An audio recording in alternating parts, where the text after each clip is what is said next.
Mga anak, kailangan ko magtrabaho sa Manila. Alam niyo naman, namatay na ang inyong ina. Wala na sa ating mag-aasikaso.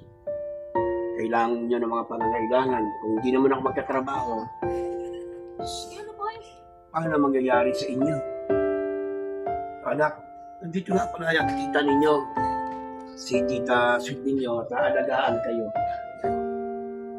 At kayo naman siguro, mga lovable naman kayo mga anak ko. Mga itsura niyo naman, maka-cute at magaganda. So ikaw, huwag kang magpapasaway kay tita sweet. Ha? Paalis na ako, paano yan? Boss, tara na boss, may iwan na tayo ng barko. Paalis na ako. Ay, Papa, huwag mo kalimutan.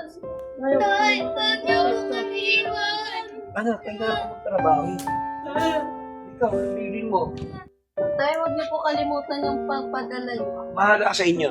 Ama yung budget, huwag yung kakalimutan. Okay, sila paano? Iwan ko na kayo. Bahala na ang tita nyo sa inyo. Iwan. Fred! Nagdadrama. Boss, tara boss! Mga anak, bahala na kayo. Ate Sweet, bahala ka na. Ako na pala dyan. Tama na, Dana. Maglinis kayo. Sa inyo, iyak pa kayo dyan.